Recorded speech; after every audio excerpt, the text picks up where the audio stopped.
Vamos a compartir la palabra, mis amados. ¿Cómo están? Diga, bendecidos, prosperados y en victoria. Amén, gloria a Dios. Gracias, hermana. Te voy a invitar a la palabra.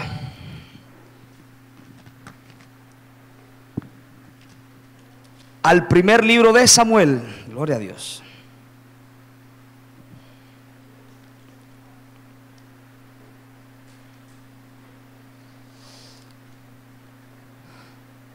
La Biblia dice: yo y mi casa, dígalo, yo y mi casa serviremos. Gramaticalmente está mal escrito, amén. Sí, dígame si es así. Sí, exacto, el burro por delante. Pero él no se equivocó cuando dijo yo y mi casa y se mencionó el primero. Dígale que al que está al lado, es que tienes que ser tú primero. ¿Quieres un cambio en tu familia? Primero tú y vas a ver el cambio en tu familia. Yo y mi casa serviremos al Señor. Sí, yo primero y vendrá mi familia. ¿Lo crees? Amén. Entonces a la final está bien. Amén. Gloria a Dios. Primero de Samuel, capítulo 17, verso 45. Entonces dijo David al filisteo: tú vienes a mí con espada y lanza y jabalina. Está bien.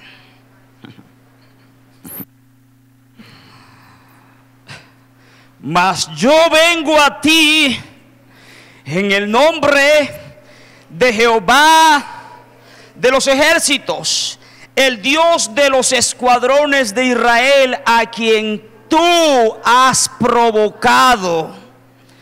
Jehová te entregará hoy en mi mano y yo te venceré y te cortaré la cabeza y daré hoy los cuerpos de los filisteos a las aves del cielo y a las bestias de la tierra. Aleluya.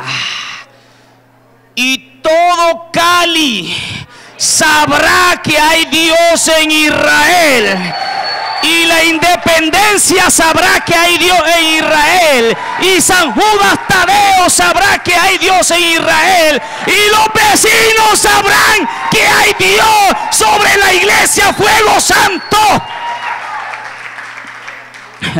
Dile que está al lado: Dios lo hará. Oh, hermano, no han comido. Dile: Dios lo hará. Dale un aplauso a Cristo en esta hora. Aleluya. Dios lo hará. Como la lectura que hicimos, luego sigue el verso 48 y 49. No lo siga leyendo, ya pare ahí. Porque esa es la gente que en la casa no lee la Biblia, pero cuando el pastor está predicando, ahí sí quieren leer. ¡Qué belleza! No, ahora concentrémonos. Si hay necesidad de ir a otro texto, vamos juntos. Amén. Amén. Gloria a Dios. Bueno, eso no pasa aquí, eso pasa por allá en Japón. Gloria a Dios.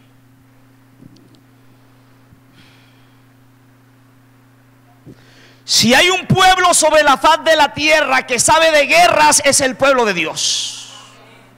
Y si hay un pueblo sobre la faz de la tierra que no solo sabe de guerra, sino que sabe ganarlas, es el pueblo de Dios. Y cuando usted va al Antiguo Testamento, usted encuentra que Israel casi siempre estuvo en guerra. Tanto que había un apodo para Jehová, que era Jehová de los ejércitos. Porque ese pueblo era un ejército. Era un pueblo listo para la guerra. Y era un pueblo listo para ganar esa guerra. Por eso digo, si hay un pueblo sobre la faz de la tierra que sepa de guerras y que sepa cómo ganar la guerra, es el pueblo de Dios. Y cuando uno va al Antiguo Testamento y comienza a ver todas las victorias que Dios le dio a Israel, todas las guerras que enfrentaron y las batallas y las victorias que tuvieron, uno puede rescatar dos asuntos importantes de ahí. Diga dos. Dígalo duro, diga dos. Gloria a Dios. Número uno, la confianza que ellos tuvieron en que Dios les daría la victoria. Número uno, que ellos tenían confianza en que Dios les daría la victoria. Y número dos, las acciones que ellos tomaron basados en esa confianza. Número uno, al uno ver y estudiar la forma de esta guerra y su victoria, uno deduce estas dos cosas: la confianza que ellos tenían en que Dios lo haría. Diga, Dios lo hará. Y número dos, las acciones. Diga, acciones. Sí, Señor, las acciones que ellos tomaban basados en esa confianza. Entonces, son dos cosas. Levante su mano derecha, diga duro con fe. Diga, fe. Número dos, diga acción. Exactamente. Mire el que tiene al lado. Esto es una revolución. Mire el que está al lado. Dile, pero mire, o sea, es que esto no es un juego. Mírelo y dile, mira, Dios lo va a hacer. Gloria a Dios. Créalo. Gloria a Dios.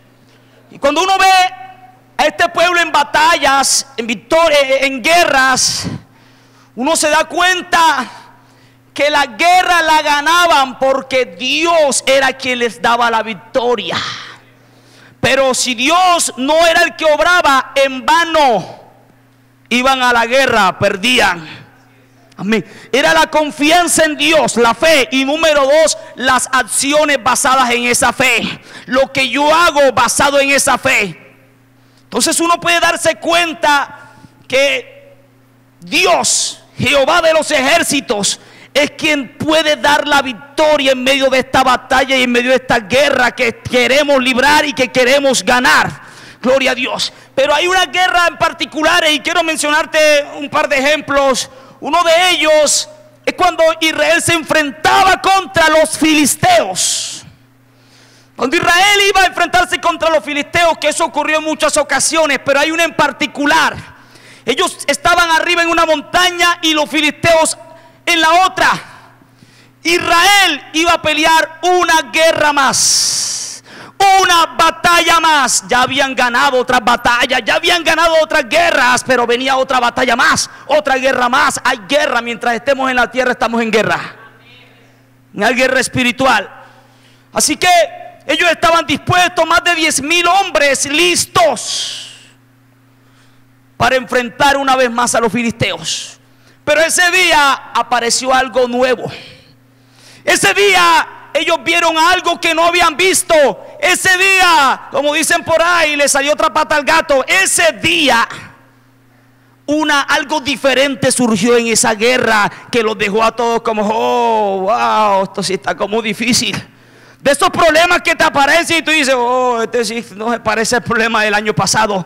Porque seguramente Fuego Santo ya ha librado otras batallas, ya ha ganado otras guerras, pero hay momentos donde aparecen unas batallas y una guerra que tú dices, wow, esto sí está verdaderamente grande. De esas cosas que parecen como imposible. Gloria a Dios. Dile que está al lado, mi Dios es el Dios de lo imposible. Y estos 10,000 soldados estaban de frente, listos para batallar. Pero de repente sale del medio de la fila de los filisteos un soldado muy particular que medía 2 metros con 90 centímetros, casi 3 metros. Era un gigante llamado Goliat. Este Goliat no era como un soldado normal. Este hombre tenía metal por todo su cuerpo, en su cabeza, sus brazos, su torso, sus piernas, zapatos de bronce, eran de metal por todas partes. Ese hombre tenía una jabalina que pesaba 7 kilos, mientras una jabalina normal pesaba un kilo y medio, la de él pesaba 7 kilos. Una cota de malla, una especie de chaleco. No antibalas, sino antiespadas. Y como si fuera poco, delante de este soldado iba otro soldado con un escudo, el escudero. Ver a Goliat era ver un problema muy grande. No era como ver a los problemas anteriores. Este problema era diferente. Pero quiero decirte algo. El problema puede ser diferente El problema puede haber cambiado, el problema puede tener otro tamaño, puede haber cambiado de tamaño, pero hay alguien que no ha cambiado y es Jehová de los ejércitos. El Dios de lo imposible sigue estando presente, aunque el problema sea otro, aunque el problema esté grande, mi Dios sigue siendo el mismo. Wow. Así que dice la Biblia que Goliat, bajó al valle en medio de las dos montañas y lanzó un desafío, porque eso es lo que está pasando con Fuego Santo. Están frente a un gran desafío. Es un desafío, y esto no puede desafiar solo al pastor. La iglesia tiene que tener sentido de pertenencia, porque el desafío es para la iglesia. Esta es tu iglesia. Todo el esfuerzo que se hace y todo lo que hacemos aquí es para ti, amado. Es para usted. Aquí es tu casa, es a donde tú vienes, donde vienes a alimentarte espiritualmente. Así que Goliat desciende, le lanza un desafío y les dice: miren, si ustedes envían a alguien y me vence, mi pueblo y yo le serviremos a ustedes. Pero si yo le venzo, ustedes nos servirán. Era un desafío por la libertad, un desafío por la libertad. ¿Sabe algo? Aunque esos 10,000 soldados ya habían tenido otras victorias, aunque estos 10,000 soldados ya habían estado en guerra, aunque estos 10,000 soldados estaban entrenados militarmente, cuando vieron al gigante, cuando escucharon el desafío, la Biblia dice que ellos se turbaron y tuvieron gran miedo. Literalmente se acobardaron, literal. Les dio miedo. Así que él los desafía, pero nadie responde: yo por allá no voy. Así que él sube y al siguiente día vuelve y los desafía, pero nadie responde al desafío. Tercero, cuarto, quinto, y comienzan a pasar los días, y todas las mañanas Goliat los desafiaba. Ahora veo un ejército paralizado.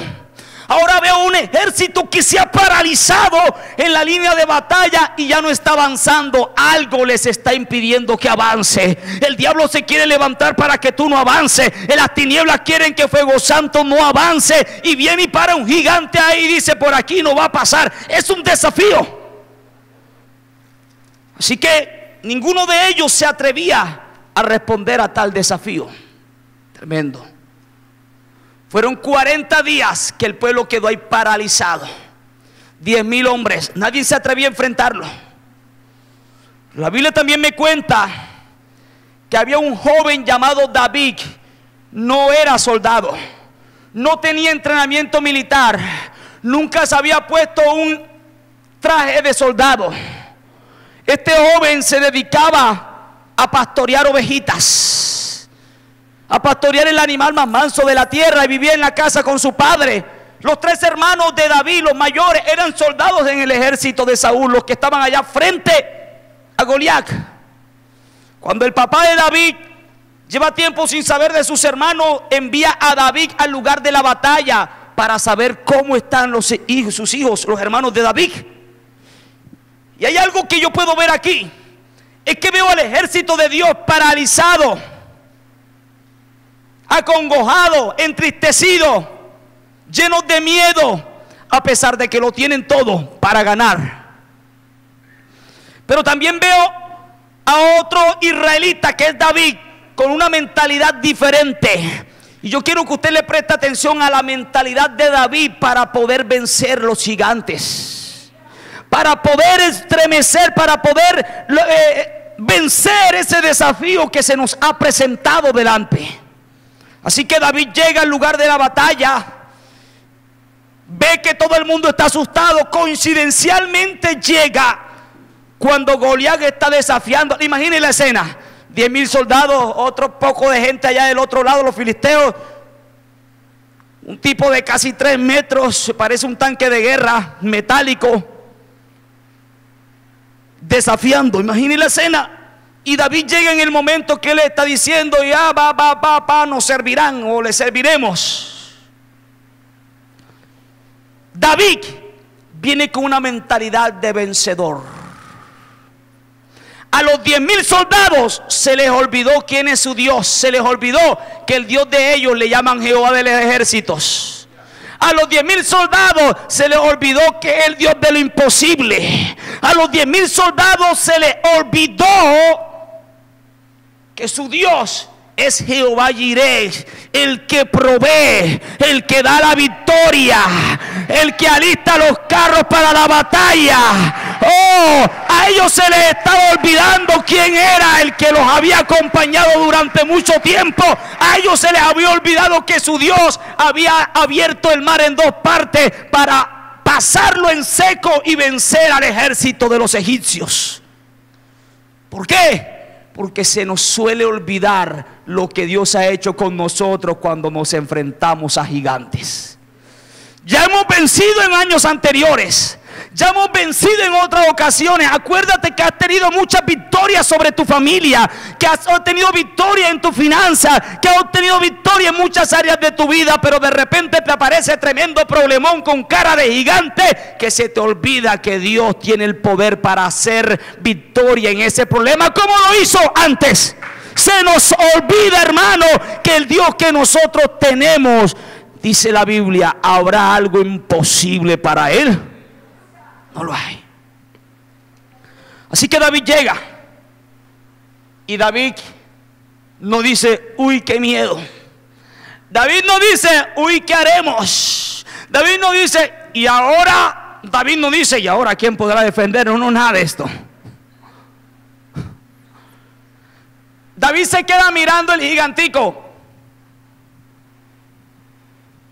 ¿Me está entendiendo? Es que los 10,000 soldados estaban así. David llegó así. Pero David era un pequeño, tal vez de 17, 16 años, sin entrenamiento militar, sin armamentos.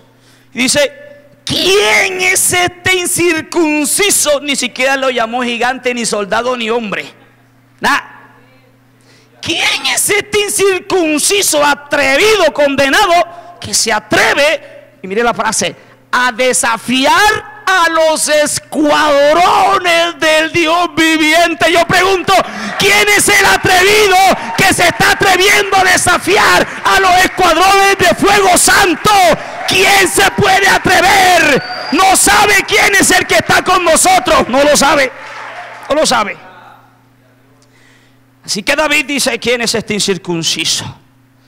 Los otros soldados, por primera vez en 40 días, escuchan una mentalidad diferente y una voz diferente. Durante 40 días estuvieron escuchando otras voces. Unas voces que decían, uy, ese man está grandísimo, yo ni me le meto, me hace y me manda por allá, ¿cierto? No, ese tipo, no, yo no puedo, no, ese nos mata, nos quiebra, nos parte en pedazos, nos comen los perros. Pero de repente aparece una voz, una palabra diferente, una actitud de fe, una actitud violenta en el espíritu. ¿Quién es este incircunciso? Yo imagino a los demás soldados, ¿y este peladito quién es? Señor rey, Saúl, y rey, ahí hay un muchachito que ha dicho esto y lo otro, tráiganlo. Mire, Saúl ya había dado unas ofertas para animar al pueblo. Dios, mire, el que vaya y lo enfrente y le venza, hago que la casa de su padre no pague más impuestos y le doy a mi hija como esposa. O sea, la oferta era buena. Sí, porque vas a tener al rey de suegro. O sea, la oferta sí era buena. Pero ese hombre medía 2 metros con 90 centímetros. Y digo, oye, la hija del rey está bonita, ¿cierto? Sí. Pero una patada de ese señor, ay papá, yo no. Yo mejor me caso con la Teresa. Yo no. O sea, la propuesta era buena, pero estaban amedrentados, no pudo ni convencerlo así. Así que Saúl, al escuchar que hay alguien hablando diferente, dice, hey, tráiganlo. Y dice, Señor, yo voy y lo venzo. Sí, eso es lo que pasó. ¿Qué? Mira, niño, Goliat es hombre de guerra desde su juventud. Y eso pesa, porque eso era verdad. Desde su juventud y no había muerto. Ahí estaba vivo. Goliat es hombre de guerra desde su juventud, pero ¿tú qué haces? Yo soy pastor de ovejas.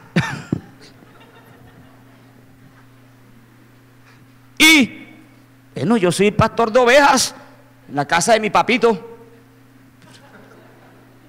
Y cuando venía un león o un oso y se me llevaba una oveja, a mí no me importaba si era león o era oso. Yo corría detrás de esas bestias, me les tiraba encima, les pegaba par patadas, les pescuezaba la cabeza y me traía la oveja para la casa otra vez viva. Yo no como de altura, yo no como de gruñido, yo sé quién es el que está conmigo.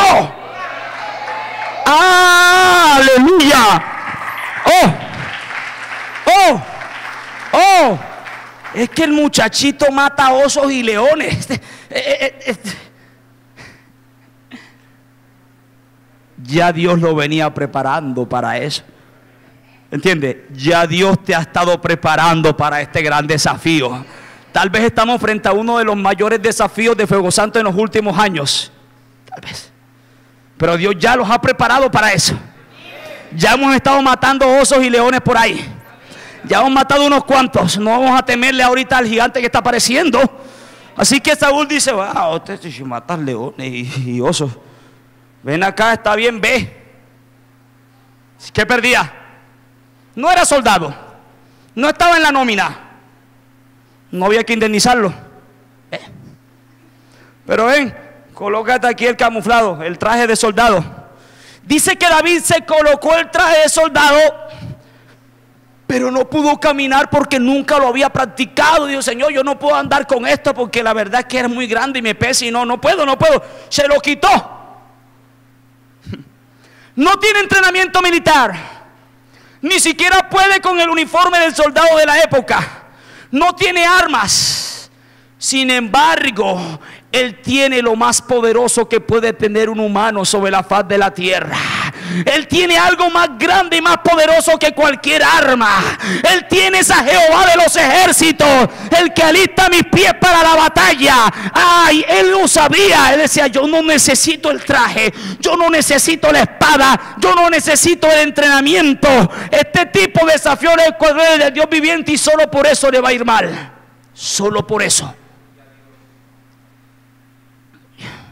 Entonces, ¿qué rescato de esta escena bíblica? Lo siguiente, y quiero que preste atención. Número 1, ¿en quién pones la mirada? ¿Por qué? Porque el ejército de Saúl puso la mirada en el gigante. ¡Wow! Mide como 5 metros, porque a nosotros nos gusta exagerar los problemas. Medía casi 3, pero ellos lo veían como de 7. Así somos nosotros. Tenemos un problema y me muero. Dice mi esposa: los hombres son cobardes, les da una fiebre y ya dice que están muriendo, una gripe, se están muriendo.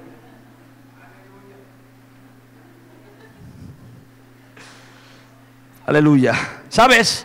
Número 1, ¿en quién pones la mirada? Ellos miraron al gigante. Este tipo está muy grande. Y cuando tú pones la mirada en el problema, caes en un terrible error, porque vas a entrar en temor, vas a entrar en miedos, vas a entrar en un campo donde el diablo domina la situación y va a bombardear la mente diciéndote: no puedes, no lo lograrás, de esta no sales. ¿Por qué? Porque tu mirada está puesta en el lugar equivocado, está puesta en el problema. Yo sé que esto es paradójico, pero no debo concentrarme, no debo poner mis ojos en el problema. Ellos pusieron sus ojos sobre Goliat y quedaron asustados. Hermano Andrés, entonces David, ¿en quién puso los ojos? Es que cuando él miró a Goliat, te voy a decir algo, él en realidad no miró a Goliat. No. Él miró así.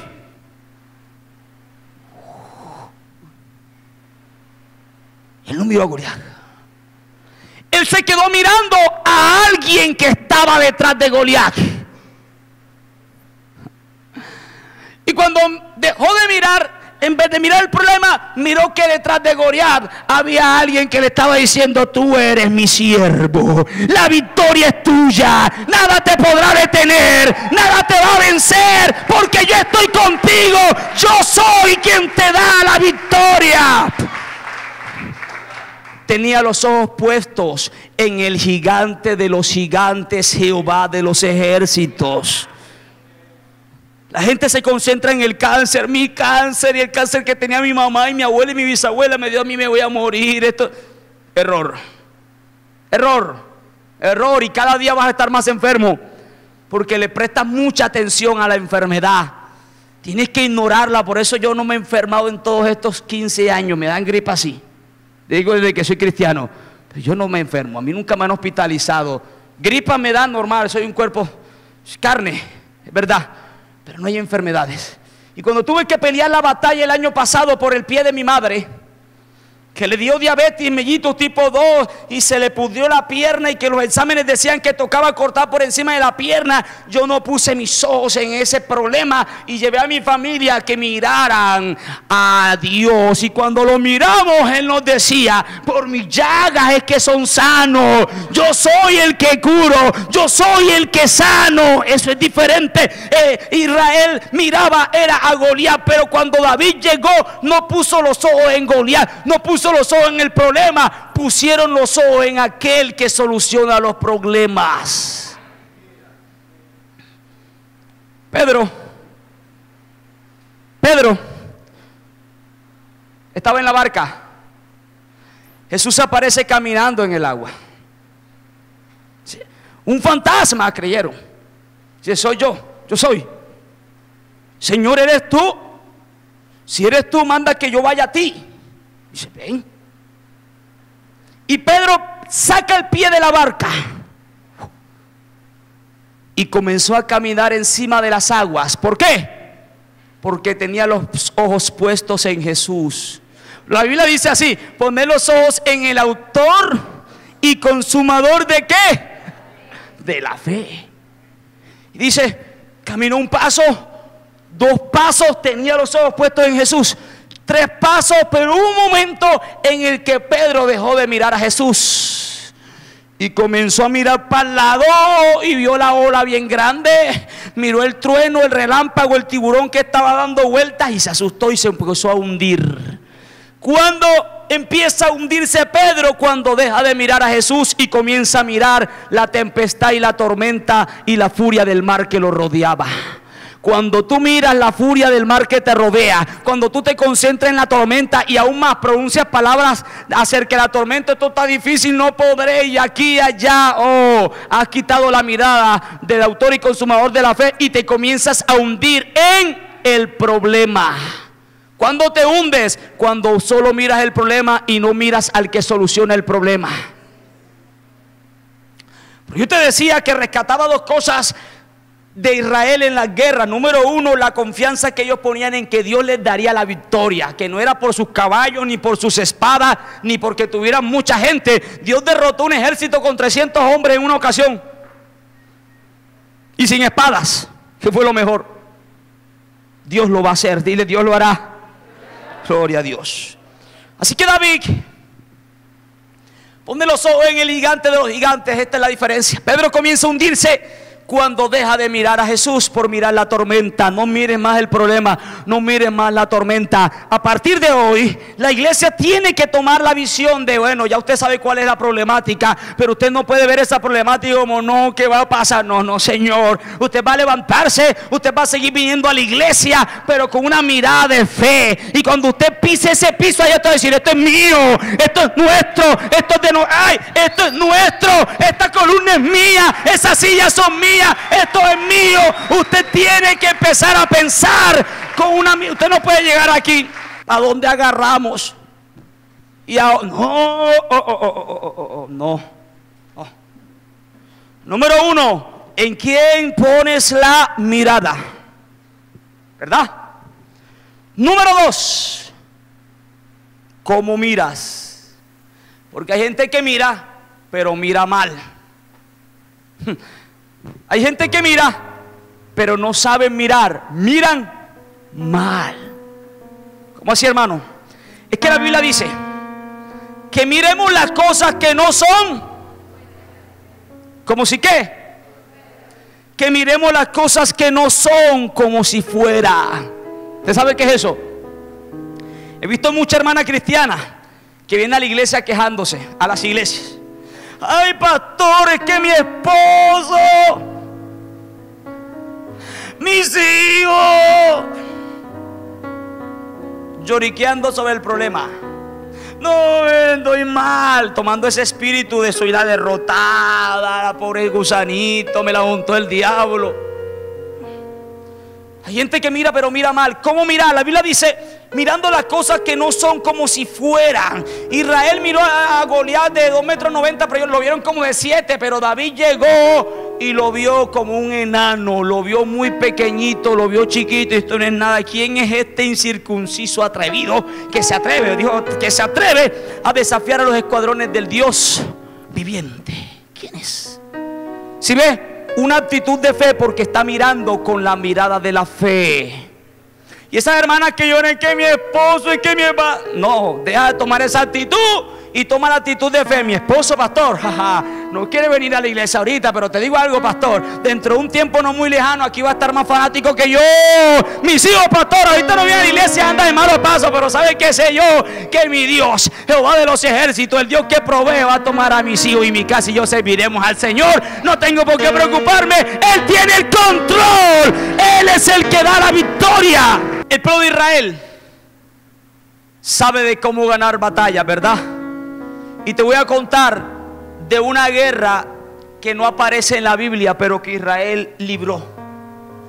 Esta guerra que te voy a contar no está registrada en las escrituras, pero es más real, o tenemos más pruebas de que sí pasó que incluso lo que está escrito.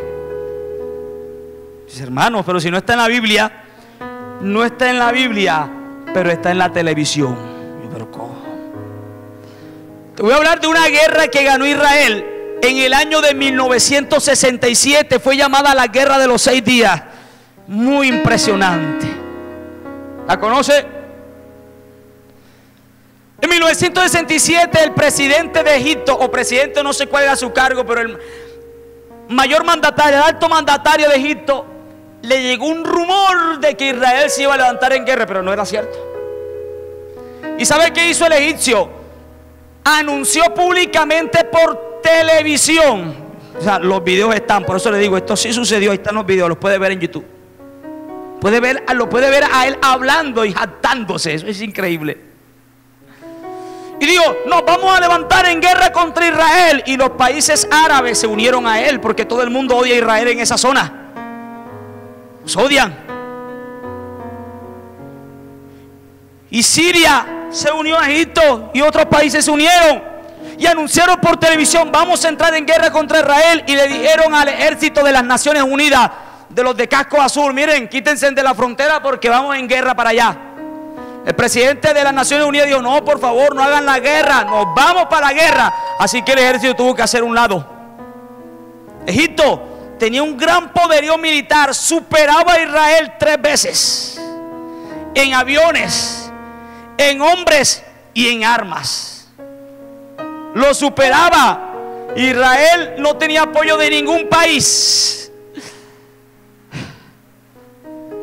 Así que se anunció la batalla, pero Israel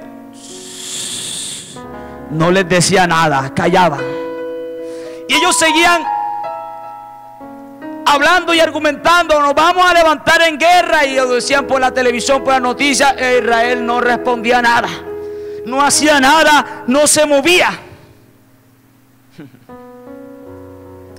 Porque ellos, los enemigos, confían en sus caballos, confían en sus aviones de guerra, confían en sus armas, confían en sus generales. Pero Israel, si hay algo que aprendió en la guerra, era que la victoria no venía ni de la espada, no venía ni del ejército, no venía de los aviones, sino que la victoria viene del Dios que los ha creado. Y cuando un ser humano entiende esto y pone a Dios en esa posición, tiene la victoria asegurada. Así que de repente apareció el primer movimiento de Israel. Wow, este movimiento me fascinó, me encantó. Primer movimiento, quedó televisado y fotografiado, salió por los periódicos y por las noticias. ¿Sabe qué dijo el general del ejército, el encargado, el ministro? Bueno, no sé cuál era el cargo de Israel. Dijo: vamos a hacer el primer movimiento. ¿Cuál es? Quiero que todo el ejército, con sus mujeres y con sus niños y todo el pueblo, se vaya de paseo el domingo para las playas. Raro, ¿no? Están en guerra y vas a mandar al ejército a que vaya el domingo de playa. Sí, vayan y disfruten, vayan, báñense, no piensen en la guerra. Y se fueron para la playa, tendieron sus toallas, sus sillas, se bañaron, jugaron balón, estaban contentos. Y usted ve las fotografías que existen y los videos. Y salió una noticia: oh, última hora, Israel no se está preparando para la guerra. No era que no se estuviera preparando, no. Era que ellos entendían que la preparación para ganarla no era en lo militar. La preparación era una sola cosa: era confiar en que Dios les iba a dar la victoria. Se llama fe. Por eso toman esta primera acción: relajarse en un domingo, eso no, creo que no fue un domingo, fue antes del domingo, un día de playa. Tal vez fue el viernes o el jueves o el sábado, creo que fue uno de esos días antes del domingo. Se fueron para la playa y salieron los periódicos: Israel no se está preparando para la guerra. Y los egipcios contentos y los sirios contentos. Los vamos a volver pedacitos, porque lo decían por televisión, que los iban a acribillar. Israel no hizo nada. Terminó el día de playa y el domingo, a primera hora, despegaron los aviones de combate de Israel. Los pilotos, ninguno superaba los 23 años, todos eran menores de 23 años. Se elevaron a una altura donde los radares no los detectaban. Y cuando estaban ya sobre Egipto, descendieron y bombardearon todas las pistas de despegue. Bombardearon los hangares donde estaban los aviones, y en 3 horas dejaron reducido a Egipto, porque podían tener los mejores aviones y los mejores pilotos, pero ahora no podían despegar porque ya no habían pistas. ¡Qué tremenda sabiduría la que Dios te puede dar! ¡Qué estrategia la que Dios te puede entregar a ti! Eliminaron las pistas y todo esto, gente asustada. Parecía el juicio final a los aviones. Ya no había aviones, ya no había pistas. Ahora venía la guerra por tierra. Los países aliados de Egipto se le metieron. Si hay alguien que ha estado en guerra y si hay alguien que sabe pelear, es Israel.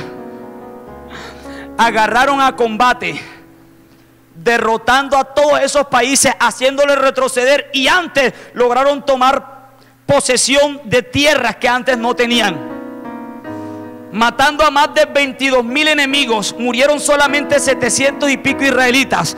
Murieron 700, pero a comparación de los 22,000 es una cifra desorbitante. De 22,000 a 700, wow, qué victoria, cuando los otros lo superaban en número.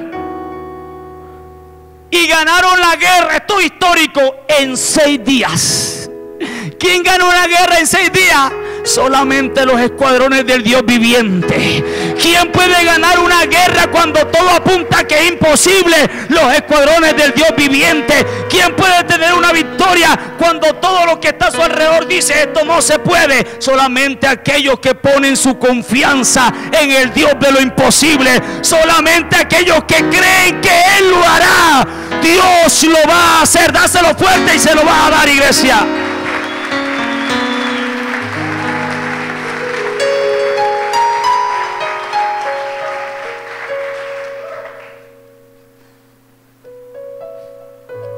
¿Dónde encuentro eso, hermano? En YouTube. Guerra de los 6 días, ¿o yo? ¿Quién le dio la estrategia? Ellos no estaban allá en miércoles, ¿qué vamos a hacer? Y ahora, y son egipcios, y tienen tantos aviones, y ahora Siria se fue con ellos, y el otro, no. Es que ahí donde está la derrota. Apréndalo ya. Ahí es donde está la derrota. Ellos tomaron una actitud de confianza. Por eso se fueron para playa. Vámonos para playa, que esto está ganado. Es que el que está con nosotros es el Jehová de los ejércitos. Esta guerra ya está ganada. Vas a tomar acciones, iglesia. Confías en Dios. Crees que Dios lo hará. Entonces nos vamos a mover en fe. Y vamos a ganar esta batalla y esta victoria. Amén.